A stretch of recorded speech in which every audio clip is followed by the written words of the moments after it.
Here we are at 9:45 and it's time to get started. Welcome everyone to the second annual EverC Safer Ecommerce Day. That feels really exciting to say. My name is Aileen McDonough and I'm the Director of Content here at EverC. I'm going to start you off with some quick logistical details. We will be recording today and content will be sent out to all registrants after the event. I also want to personally invite all of you to follow EverC on LinkedIn, as we will be sharing curated selections of the content, little snippets here and there on our page, and you won't want to miss it. After each session ends, you will be placed back in the lobby landing page for the event.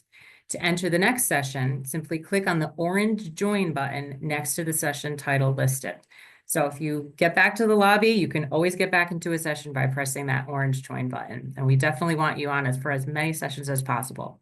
If you have any questions during the event, please submit them through the Q&A button at the bottom of your screen. If your question's not answered, we will reach out directly to you afterward. We're also planning to compile an anonymized Q&A follow-up piece that we'll send to all registrants. So if you are a little bit shy about your question, feel free to let us know, and it needs to be anonymous and we'll make sure. This day is really important for our company. At EverC, we are dedicated to making e-commerce safer. We are very excited to have you joining our mission because we believe that safer e-commerce means a safer world. And right now, I would like to introduce EverC VP, Melissa Sutherland, who leads our knowledge team and is really the best person to talk about this mission. It's my honor to be with her today, and she can really get us started. Melissa? Awesome. Thanks, Aileen. I truly appreciate you. Good morning, good afternoon, good evening.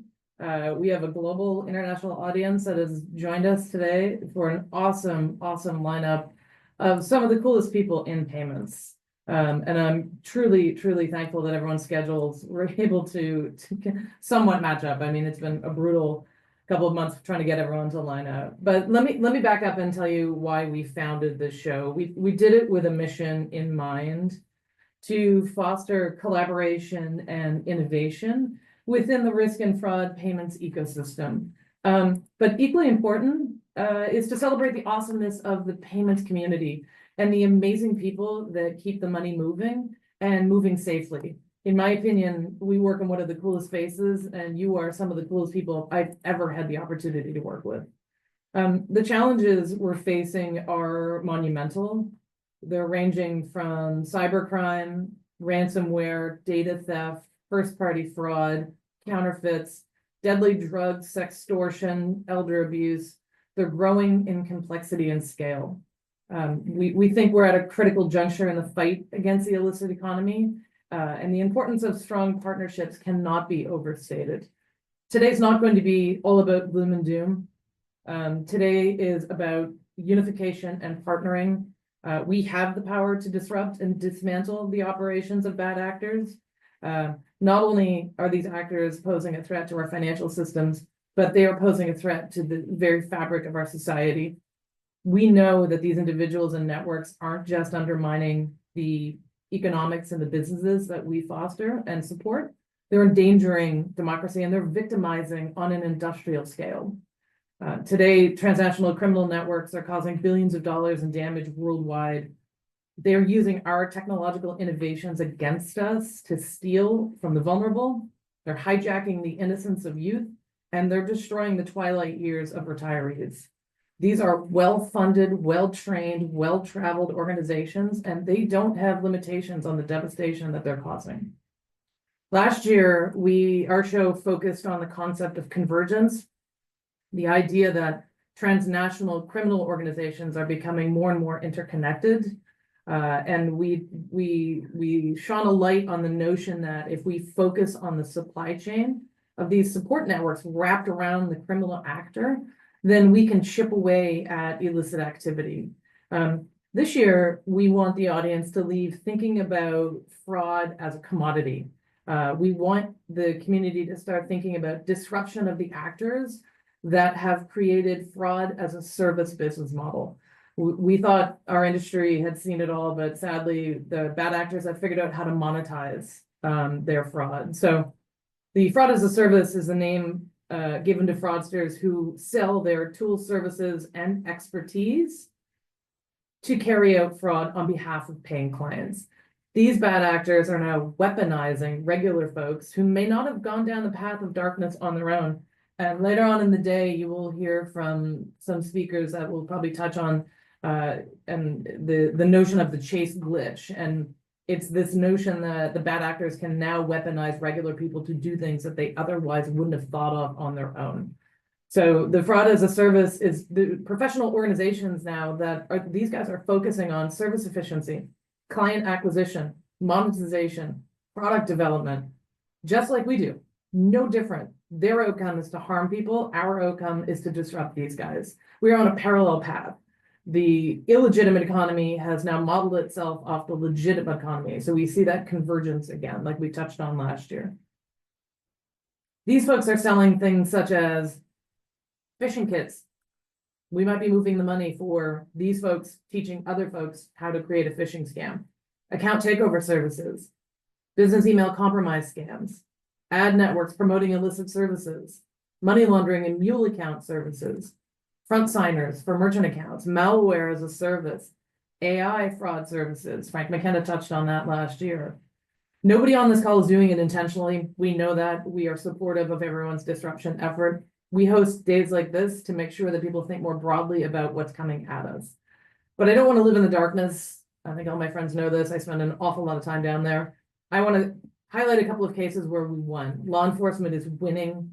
We've got a lot of work ahead of us, but I don't want anyone on this call to come away from today thinking we're holding a tsunami back with our thumbs. We are not. A couple of Interpol cases that I'll highlight. Operation Jackal in its third iteration. 21-country Interpol initiative targeting the Nigerian Black Axe organization led to the arrest of over 300 suspects, seizure of $3 million, and that was in July of this year. Awesome victory. Sadly, Black Axe is reported to have in excess of 30,000 members in dozens of countries. Yearly proceeds in excess of $5 billion. So a monumental win, but we still have a lot of work to do. Black Axe is a very insidious criminal organization. They like to play in the space of cybercrime, phishing, romance scams, which we'll hear about in a minute, and BEC, money laundering, credit card fraud, forced labor, and sex trafficking. They're also involved in the illegal drug trade. They use violence and intimidation to control their members and extort their victims. Operation First Light, global police operation, 61 countries. They froze 6,745 bank accounts. So they seized assets totaling $257 million. This charming group of individuals were involved in phishing, investment fraud, fake online shopping sites, romance, and impersonation scams. Thematically, you're probably feeling that you know what we're going to touch on today and what our speakers are going to be speaking about. First Light highlights the transnational notion. Hong Kong and China, suspects and assets were seized. Brazil, luxury items, high-end jewelry, electronics were seized. Numerous suspects were arrested. And Namibia, 88 local youths were forced into conducting scams, and they were rescued, and they seized a tremendous number of computers and mobile phones. We know that these criminal organizations are exploiting the global nature of our supply chains. They are moving illicit goods and services across border with alarming efficiency. They operate in the shadows. They make it very difficult for regulators, law enforcement, and our ecosystem to trace their activities. Combating this requires a coordinated global response, one that involves not just governments, but private industry, international organizations, academia, who we have representation here today, nonprofits. We have to bring down the barriers and increase the transparency among us to be able to disrupt their activity. Together, we can absolutely make a difference when we pool our resources, our intelligence, our strategies, and our passion. We create a formidable disruption effort against these global threats. So today, you are going to learn from law enforcement, vigilantes, lawyers, card brands, academics, and some legendary human investigators that are friends and partners of ours and who are equally as committed, if not more so, to disrupting bad actors. I am thrilled for today. We're gonna have an awesome ecosystem. We're recording it. There's giveaways. Some of our speakers have resources available. When they come on, we will be telling you how to get them out of the ecosystem. As Aileen said at the beginning, we're posting this online. It's free. We want everyone to come, listen. If you can't stay all day, don't worry about it. We will be posting it. So thank you again for joining us. I'm going to ask that everyone jump over to the next link and I will introduce our keynote for today. I believe most of you on the call will recognize her, Erin West, and I'll see you in a couple of minutes. Thanks, everyone.